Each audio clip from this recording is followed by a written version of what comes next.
getting used to that. And thank you so much, Sarah, for facilitating that. My name is Lee Kirby. I'm in the Division of Physical Medicine and Rehabilitation. It's one of the medical subspecialties of internal medicine. For those of you who are not familiar with it, you'll have some idea of what we're doing a little later as we go forward. And I work at the rehab centers where I'm based, and some of the people I work with on the wheelchair research team are here with us today or will be next week.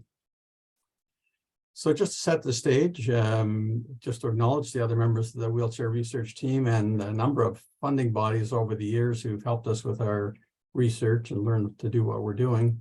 No conflicts of interest to declare. The target audience is you folks. I do apologize to the medical students if they attended my RIM presentation back in September, because this is an updated version of that presentation. So feel free to do some email while I'm talking for anything that sounds familiar, but hopefully you'll find it of interest. Other healthcare students would not have heard any of this before. As far as resources go, we do have a website. We'll come back to that as we move along. I've sent a handout of this presentation of the PowerPoint slides, 6 per page, to Diane earlier today. So that'll be on Brightspace, I believe, Diane. And also there's a recording being made for anyone who has to duck out, or if anyone was unable to attend for whatever reason. As far as questions go, as for the earlier part of this presentation or this session, feel free to put anything in the chat. I'm sure Sarah will keep her eyes on those for me, or stick up your hand and shout out. Or if you don't think of something until afterwards, feel free to email me at the email address shown right there. So the objectives of this portion of today's session are listed here, and we really would like you to be able to describe the role of assistive technology in rehab, the pros and cons of wheelchair use, the World Health Organization process for providing wheelchairs, how wheelchair skills fit into that process, and then really towards the end, what different healthcare professions contribute to that process. So we'll start with the role of assistive technology first of all, and this is the WHO International Classification of Function. Originally came out in 2001, was updated in 2018, and it's certainly worth a read if you're going to end up in the rehab professions. There's a short version, the so-called beginner's guide, that is only about 20 pages long, and it's a good read. But the essence of it is, and the framework that sort of underpins how we look at the problems we face, really shown here. If you look over on the left-hand side at the bottom, looking at the level of the individual person's organ or tissue, then problems can exist in people's health. Impairments such as weakness due to a spinal cord injury, loss of range of motion due to arthritis, pain in the shoulder due to overuse. These are the sort of impairments that we deal with in the healthcare system. If we look up at the level of the whole person, we're looking at their activities and limitations of those activities. So can you get up a flight of stairs? Can you get into the bathtub? Can you do those sorts of everyday activities? And if you look at how that person fits into society and the environment in general, this has to do with participation restrictions. So can you hold down a job? Can you attend recreational activities that are important to you? Can you be a member of a family, a friend? These are the participation issues. So really the wheelchair skills fit here at the activities level, but they sort of facilitate participation, as we're going to see a little later in the session and the subsequent sessions that follow. So as far as how the wheelchair fits in here, and assistive technology is technology. This quote, I think, is a really useful one, but the wheelchair is a special case of this. And so that brings us to the pros and cons of wheelchair use. Really, if you think about it, the wheelchair is probably the single most useful thing that we do in rehabilitation. If you had to pick one piece of assistive technology that does the greatest good for the greatest number of people, you'd probably have to pick the wheelchair, despite its humble public opinion. We certainly hate the terms wheelchair bound or referring to someone as being confined to a wheelchair. Really far from it. People are made mobile by wheelchairs if they are unable to get around. And this example, which hopefully this first video will show, is a peer trainer in Kathmandu, Nepal, and Cher and I were there helping to train some of these folks. So we didn't train him to do this. He was able to do this before we ever got there. But you can just see how mobile and able he is in getting around. And so I hope that if nothing else comes out of today's session, that you won't refer to wheelchairs in negative terms, and you'll refer to people who use wheelchairs rather than pairs or amps or strokes or any of the diagnoses, which really rubs people the wrong way for sure. So wheelchairs, both, although they have many benefits, and I've shown an example of how they can be helpful for mobility, they're also good for reducing caregiver burden, reducing the likelihood of placement in a long-term care facility, and to improve participation, as I've mentioned a moment ago. But they do have problems. They don't all fit properly. They require repairs usually within 6 months of even a brand new one. It's fairly common. People get overuse injuries from using them because the arms really weren't made for the sorts of demands that manual wheelchairs provide to them. And people have acute injuries as well as the overuse injuries. So if we move on to the WHO wheelchair service delivery process, we look down here at ways in which the benefits could be increased and the problems could be decreased. The three broad areas there are improved accessibility out in the real world. If we don't have any stairs, we don't have any problem with getting up and down them. Better wheelchair design is certainly a major emphasis in trying to overcome these problems and improve the benefits. And better wheelchair service delivery, which is really more the focus of the WHO and the focus of what we're talking about today.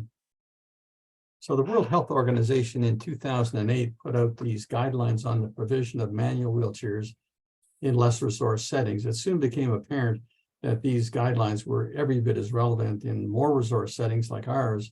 And so around the world, these have been adopted as really the gold standard in terms of how wheelchairs should be provided. And those materials are available free online. Just WHO wheelchairs, and you'll come up to a website and you can download that entire document, as well as a number of other ones that have arisen from it since that time. But the essence of the wheelchair service delivery process are the 8 steps, and they're listed here, and you can read them as well as I can read them to you.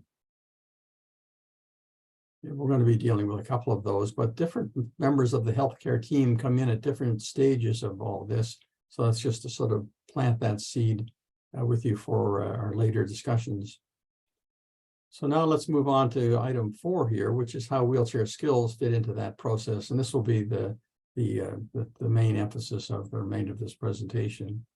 So if we go back to those 8 steps, it's really assessment. The assessment of wheelchair skills is part of that. Also, there's other elements of assessment. You want to know how big somebody is, whether they have a progressive problem or one that's getting better, those sorts of other assessments, but wheelchair skills do fit within the assessment. And also down at step number 7, user training. This is not only the user, but the caregiver, and the training includes wheelchair skills, but also such other important things as how to take care of your wheelchair and how to prevent things like pressure injuries. So those are the 2 we're going to focus on, the assessment and user training.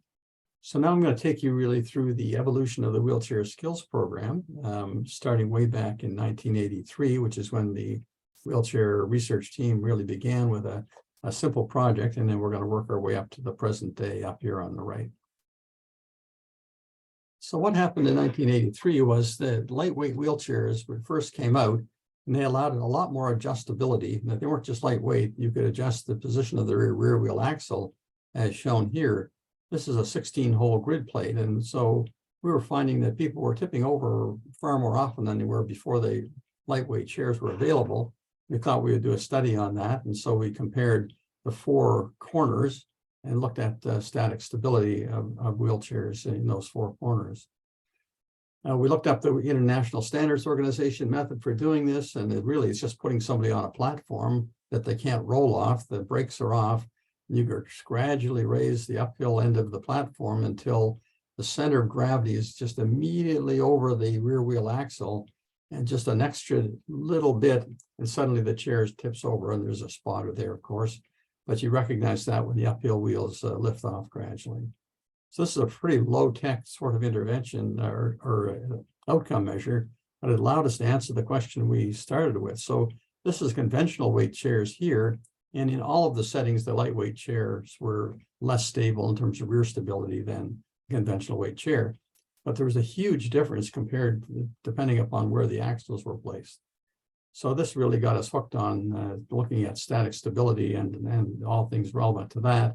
We went on to develop our own platform, as shown here, get a test dummy we could do some things with, and went on to do a number of studies, such as what's the effect on leaning, uphill and downhill, what's the effect of different wheelchair camber, where the front tops of the wheels are closer than the bottom, looking at sideways stability and so forth. But I'm not going to take you through all of those studies. There's literally too many of them. But if you are interested in them, just go to our publications on our website here, and you can track down some of those static stability papers written back in the 80s and 90s, 1980s and 90s, that is.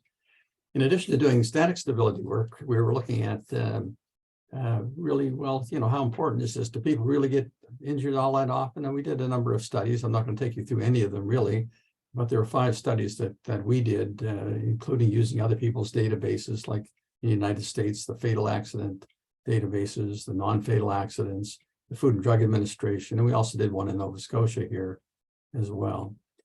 The bottom line there is that tips and falls represent, falls from the chair, that is, due to tipping over usually, they represent the vast majority of the injuries that people get, acute injuries that people get from wheelchair use. So we were on the right track with the static stability work, that we were reassured by that. And we also learned that tips can occur in any direction. Forward is most common, but then sideways and backwards are approximately equally common. So any of the 3 directions. But the other thing that we noticed in those studies when we were looking at all those injuries that had occurred was that they really didn't occur while people were sitting still, typically. Maybe they did if they were transferring from their wheelchair to another surface, but the majority of them occurred during movement. So it was really not static stability that was probably the most important, but rather dynamic stability, and the 2 are related. We looked at there was no international standard for doing that. So we figured we better design something of our own. So this is one of the 3 or 4 different methods that we used. It's the roll down method. We move the chair gradually up the ramp farther and farther and roll it down under its own steam with the guide rails here to make sure it doesn't swerve to the side. And then we hit an obstacle at the bottom. And when it's uphill far enough that the speed is high enough that the uphill wheels lift off the platform, then we know we've got the threshold for dynamic stability, and we've got these photocells at the bottom here that we can measure the speed from the time the front wheel passed this photocell to passing this one. Then we know the distance, we know the time, and calculate the speed from that. So that's a nice little method. A couple of other methods I'm not going to bore you with. However, when we started, this is for rear stability and forward stability here. You couldn't do sideways stability with the dynamic, at least not with that method. When we plotted static stability on the horizontal axis with the dynamic stability on the vertical axis, we found they were fairly well related. So that was a little disappointing for all the extra work that we were doing to detect dynamic stability. Just the threshold of dynamic stability really didn't seem like it was worth the effort. However, as I'm going to show you momentarily, it's not the threshold of dynamic stability that makes it interesting. It's what happens beyond the threshold that makes it so interesting. And so now we'll move into that portion of the presentation. So as part of that, instead of having a high-tech way of looking at dynamic stability, using electronics and sensors and so forth, we just used a simple ordinal scale, as shown here, ranging from no tip at all, a transient tip, a partial tip, and a complete tip. And I'll show you examples of each of those in a moment, and then why this might be useful. The study that was the most useful to us was a combination static and dynamic stability study, looking at the effect of elevating the footrests, either one or both, and with or without adding casts on the legs, because that's a common situation and likely to cause problems with forward tip because what you've done is you've raised the center of gravity and you've moved the center of gravity farther forward, so it should reduce forward stability. That was our hypothesis. And sure enough, these are both static stability, both the front and back here, two different kinds of wheelchairs. And what we predicted was correct. When the legs were vertical, the highest forward stability, you raise one leg with no cast, you add a cast, you raise both legs with no cast, both legs with casts. And so that was fairly predictable on the basis of just understanding where the center of gravity was likely to be moving. However, the dynamic stability work showed a little different results. So here's the first one, an example of transient tip. And these are just still shots from videos. We didn't have good high resolution videos back in those days, but these are low resolution, as you can see. So we rolled people down an inclined plane, and when they hit the level surface at the bottom, that caused a deceleration. And then we looked to see what was going to happen. In this case, both legs were elevated with no casts on. We thought that would be pretty severe. And as you can see, the uphill wheels do lift off, and they stay off, really coming across the floor until eventually they come back down. So that's a transient tip. But you'll notice following that the front wheels come up. It's sort of a rocking horse effect. So we've got a transient forward tip followed by a transient backward tip. And that's the transient tip example I promised you.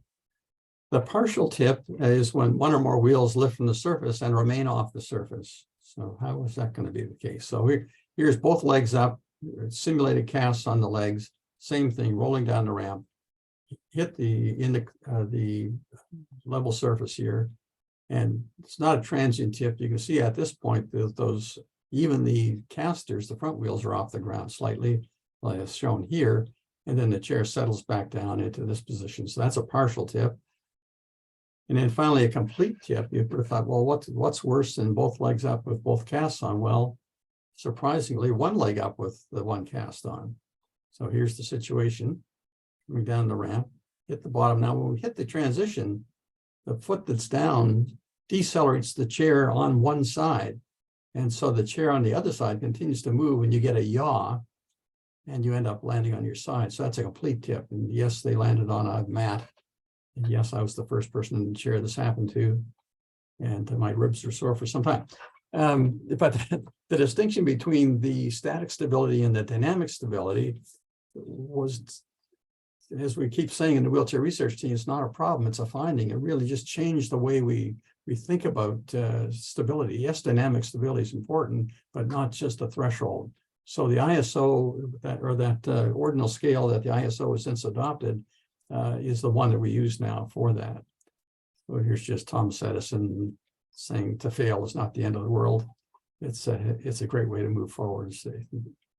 But what it did do was it raised the question, so if dynamic stability is what we should be looking at, what are the activities that the wheelchair user should be doing while we're trying to assess the dynamic stability in a safe way? And the answer to that was the wheelchair skills test. We went out and figured out all the things people do in their wheelchairs every day, and that those were the skills that are involved. And so that was 1996 was our first publication related to the wheelchair skills test. So I'll tell you a little bit more about that. The wheelchair skills program has arisen out of the wheelchair skills test and the training program I'll tell you about in a minute. And the website is shown here, which you probably already are familiar with. If you go to the menu and look at the skills manual and forms, it brings you to a page that looks like this. And if you click on that, you get the program manual, which is 319 pages.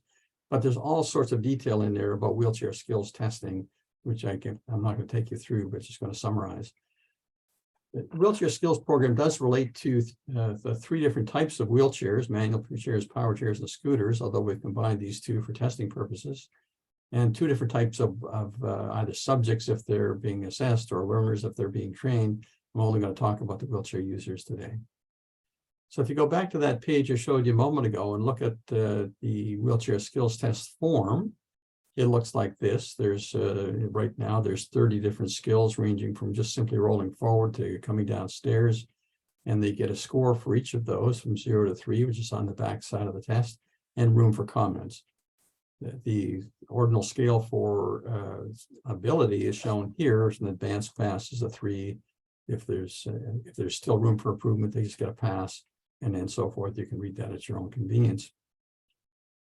The comments are particularly important. In this particular example, this gentleman came into the rehab center with a left above knee amputation. He was in a wheelchair already. We eventually got around to look, we prescribed an artificial limb for him, got him into training. And while we were waiting for the artificial limb to arrive, we eventually got around to paying attention to him handling his chair. And as you can see, it's a very unusual method of doing so. And these very slow and individual movements are characteristic of Parkinsonism. And so we had a new diagnosis we didn't have before, canceled the artificial limb, got him into a power chair, got him on anti-Parkinson's medications, and completely changed the course of his rehab stay by just that brief little appearance that we just showed you there. So now if you go to the Wheelchair Skills Program homepage and you click on the YouTube channel, which is at the bottom left there, you come up with our YouTube channel. You've already been there, I think, because you've looked at this particular full-length wheelchair skills test that shows all, in that case, it was version 5.2. We've since moved on to the version 5.3, but you can see an example of a couple of people doing the full wheelchair skills test. Now, in addition to the wheelchair skills test itself, there's also a questionnaire, which you can find at the form for just a little bit below. And in addition to the first column, which is, can you do it, yes or no, and how well, that's in a standardized setting. If in your own setting, can you do performance? And the International Classification of Function distinguishes between capacity, standardized setting, and performance in your own setting. So it's not exactly the same thing, but they're close. And in addition to, can you do it? How confidently can you do it? Do you do it as often as you need or want to do? And is it a training goal? So there's ordinal scales for each of those. In addition to the scores for the individual skills, either objectively or through the questionnaire, you can also calculate total scores. Only one of them for the wheelchair skills test, but any or all of these three for the questionnaire version. If you go back to this page again, you go down a little farther, you'll see there's a place where you can do data entry and reports, and it looks like this. And you can put in your scores anonymously. And that's the whole point of the thing, is that we want people to be able to generate reports either for their research or for their clinical work, put on the person's name if that's appropriate. But we are never going to do this. We're doing this anonymously. So you understand in page 1 that first of all, these skills can be dangerous if you don't have someone to spot you. And also you grant permission to use the anonymized data for research purposes. Now, at the very end of the report, you generate a report and it gives you an ID number. So for the purposes of a course like this, you're welcome to send that ID number to Diane, and so she can tick off that, in fact, you did it. But there's not going to be any relationship between your name and any of the data that you put in here. It's just a reassurance about that. So if you choose to do it. But you won't get past this page unless you do give permission. We have comments about it or questions about that after. So wheelchair skills test, what's the evidence for it? We're a research team, so what are we doing here? We go back to the home page, the publications and impact, click on that, you come to a page like this. There's a couple of PubMed searches set up. You can do an instantaneous search of articles in PubMed about wheelchair skills testing. And as of last Friday the 13th, there were 112 papers that were either about the wheelchair skills test or questionnaire, or that used them as outcome measures. So pretty widespread use of that. Just an example of the type of paper that you'd find in there would be looking at the measurement properties of the wheelchair skills test for scooters. Measurement properties refer to the reliability, the validity, and that type of thing. So that's just an example of what you might find there. Now, I mentioned the usefulness of the comments for making diagnosis, but the comments can be extremely useful for guiding training. And it was really after we've been using the wheelchair skills test for a while, we realized there were a lot of people out there who weren't handling their chairs as well as we thought they ought to be. And so that's how we got into the training program. But here's one example. And I think I'll let you see it here with the sound on.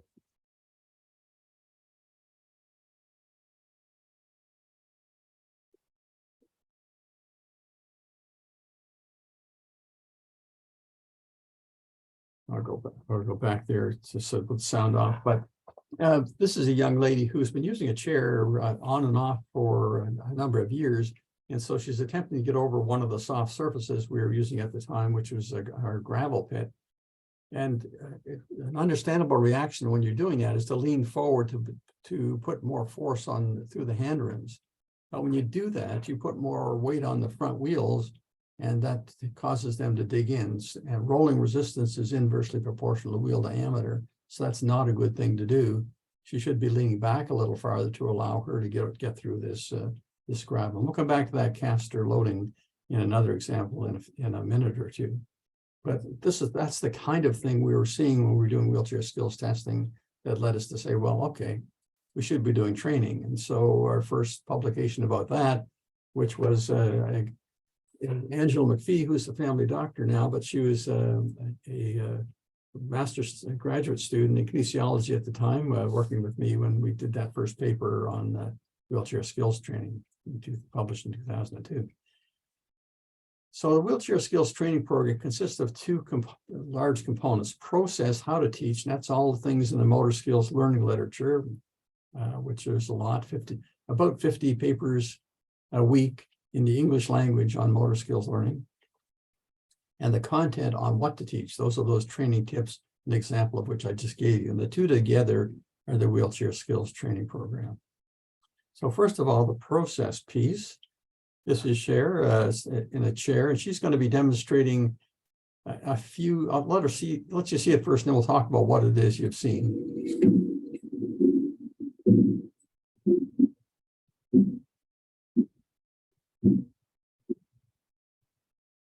Okay. So in terms of examples of the types of training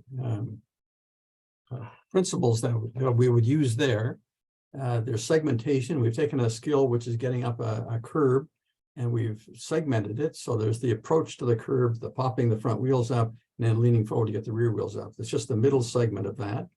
We've taken the principle of simplification because we're training towards getting up a 16 centimeter curb, and this is only a 10 centimeter one. We've taken augmented feedback using a mirror to see, so Cher can see how high she's hopping her wheels. I left some out there, Cher. I'll just play it again for you.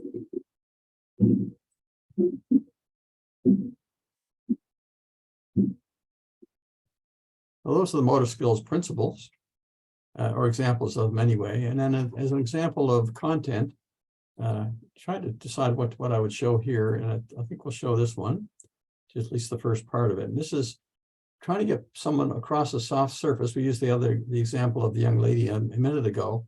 This is a research project, and this is a training video that we used. See if you can tell the difference, which is more difficult, pushing forward or pulling backwards. Wheelchair straightforward, leaning forward to apply the force.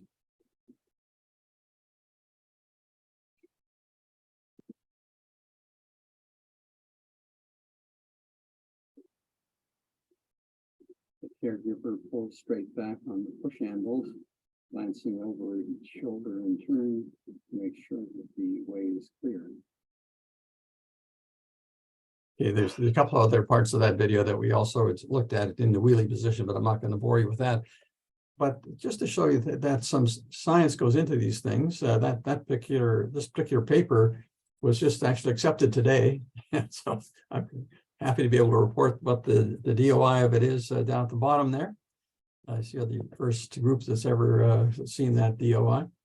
But the biomechanics behind what's going on here. So the high rolling resistance. So here's a wheelchair where we're blocking the wheels front and back, so it can't actually move. It's really high rolling resistance. The brakes are off. And so the chair, if we apply any forces to it, is going to be rotating around the axle of the rear wheel. So just sitting there with no forces applied, you've got the center of gravity here. And so the force of gravity is in front of the rear wheel. So there's going to be, that's F1. And it's going to cause a downward or a clockwise moment of force. The force, the lever arm is D1 here, the moment arm. And so that's the moment of force, D1 times F1 is downward.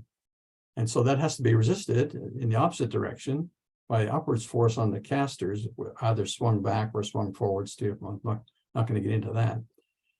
So if suddenly now you want to apply a force to move the chair forward at F3, you're applying F3 through D3 and adding that to D1 times F1, and you can imagine that the force downward that is resisted by the casters is gone up quite a lot.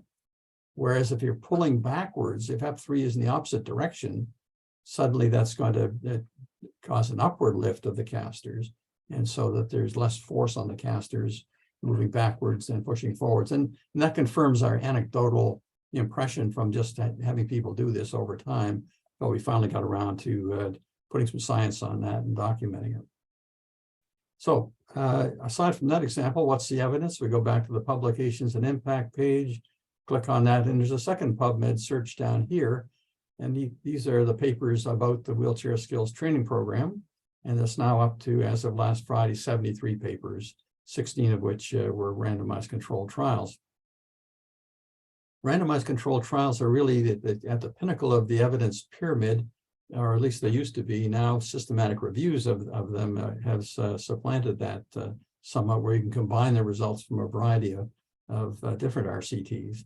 And this is an example of one we did and published a few years ago when there were only 13 randomized controlled trials, headed up by Laura Keeler, who was a master's student in community health and epidemiology at the time, and has been a member of the wheelchair research team for a few years on and off.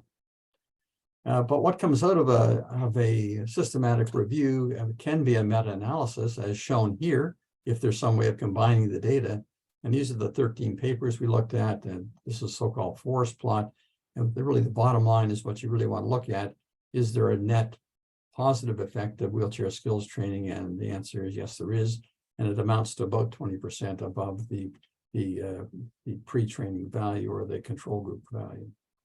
So that's one way of looking at the evidence, but also there's another way, so-called Kirkpatrick levels of evidence. Simple satisfaction. Do people like getting wheelchair skills training? Well, yeah, they generally do. Does it have a positive effect? Yes, we can improve their wheelchair skills. Does it have any effect on their behavior, what they're doing out there in the real world? Well, there's less evidence about that. And the impact, what kind of an impact on injuries, on participation, and so forth is there. Fortunately, there's a moderate amount of evidence accumulating about the impact piece. I'll just talk about a couple of aspects. What we're really looking for with impact, ideally, is that something will be high impact, but low technology. There's lots of examples of other sorts of things. What you don't want is high tech with low impact, because that's the worst of all scenarios. And I won't give you any examples of that, but the wheelchair skills program belongs up in this quadrant here. I think you can see how low tech it is, and I think we've shown you how high impact it is. As evidence of its low tech aspect, wheelchair skills training has been done in person in a variety of places around the world, shown here by one or more of the members of our wheelchair research team. And some of them are fairly low tech, or low resource, excuse me. And the fact you can do that kind of training in these various places, I think, attests to the doability of it. We also keep track of some metrics on the wheelchair skills program. So they've changed the way these are kept now, but up until last summer, there were over 150,000 unique users of the website, and just in the last 6 months, 7,600 additional ones, and it's been used by people in 200 different countries, 105 of those countries with over 20 users. We also keep track of our YouTube channel, thanks to Dee, who runs that channel for us, who's on the call today. And we've only been keeping track of that for the last 5 years, but to date, there's over 250,000 views and 5,700 hours of viewing, and over 1,000 subscribers to the YouTube channel, and hope that we'll add you to that list. And the website users are really distributed all over the place, as you can see here. So that really brings us full circle, really up to 2023. So things are not perfect by a long shot. We're still learning things, doing studies on the content and on the motor skills learning principles, trying to improve the reliability and validity of the outcome measures. So it's a long way from perfect, but our sense of it is if it's this good at this relatively immature stage, then it can only get better. And so we feel quite comfortable in recommending it for use in everyday healthcare, the everyday healthcare world. And there are many things with less evidence than this that are part of everyday rehab care. And I think Voltaire is among a number of people who pointed out that things don't have to be perfect to be good enough to be used in the everyday sense. So that brings us really towards the end of this phase of the presentation. We'll move into questions in a minute. And I don't want to preempt what your discussion is going to tell you about what the different healthcare professions can contribute, because I think really they're very complementary roles, and those will come up in the discussion coming. But certainly working as a team, Diane has already alluded to, it always works better than any individuals working alone. And it's not just the clinical team, but for some of you who are in other disciplines, it's really doing the research that the clinical teams are able to apply, looking at how their motor skills learning or how wheelchairs work and their biomechanics and their functionality is engineering and all those sorts of roles. They're not all clinical roles, but many of them are. And hopefully that'll come out in the discussion to follow.